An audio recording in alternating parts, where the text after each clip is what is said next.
Miss হবে না আপনার পছন্দের টিভি শো। দেখুন জি5 অ্যাপে একদম ফ্রি। নিধি, তুমি 8 দিন ব্রত পালন করেছো, মায়ের পুজো করেছো। দেখো আজকে নবমী, কুমারী পুজো না করলে এই ব্রত পূর্ণ হবে না। পুজোটা করে নাও। ঠিক আছে, আমি পুজো করছি।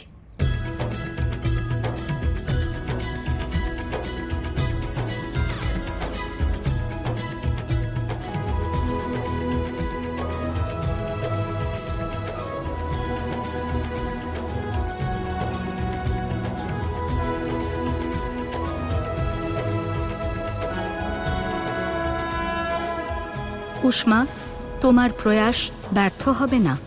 হ্যাঁ দেবী সন্তোষী, যদি ঈশ্বরের ওপর ভক্তির কারণে নিধির উপর থেকে দেবী পৌলমীর প্রভাব চলে যায়, তাহলে ও নিজেই ইন্দ্রকে ছেড়ে দেবে।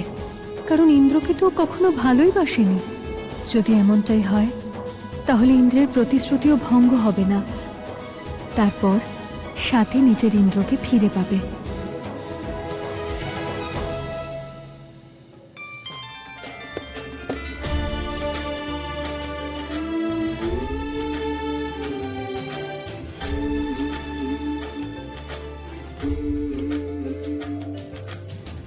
এই কি ব্যাপার গো, এত ঝগড়া করার পরেও আজকে তো খুব শান্ত মনে হচ্ছে।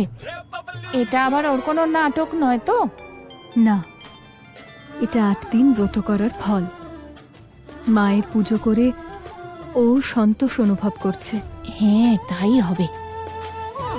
আমার ভক্ত নবমীর পুজো করতে পারে না। দেবী পৌলমী, মনে হচ্ছে দেবী সন্তোষী আপনার প্রভাব দুর্বল করে দিয়েছে।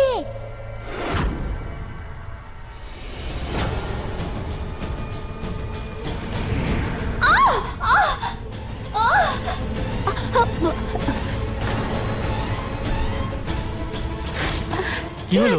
খুব জোরে লেগেছে পায়ে। এটা ধরো। হ্যাঁ দাও। চলো চলো আমার সঙ্গে চলো, ওখানে ভালো করে বসো, সাবধানে।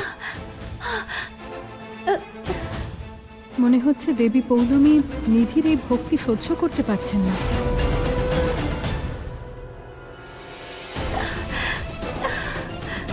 দেখি কোথায় লেগেছে। আরে মা, 10টা বেজে গেছে, পুজোর সময়ও শেষ হতে চলেছে। এবার আমি কি করব? দেবী পৌলমী নিজের ষড়যন্ত্রে সফল না হয়ে যান। তুমিও তো এই বাড়ির বৌমা, হ্যাঁ? যাও তুমি পুজোটা করো। হ্যাঁ, মা, আমি পূজা করছি। বৌদি তুমি প্রসাদ নিয়ে এসো।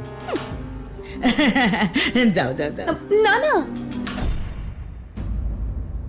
ব্রত যখন আমি করেছি তখন পুজোটা সম্পূর্ণ আমি করব। আমি কি করছো তুমি? তোমার পায়ে চোট লেগেছে তো, চুপ করে বসো।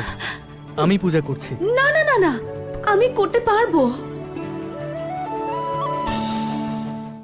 জি5 ডাউনলোড করুন আর সব এপিসোড দেখুন একদম ফ্রি।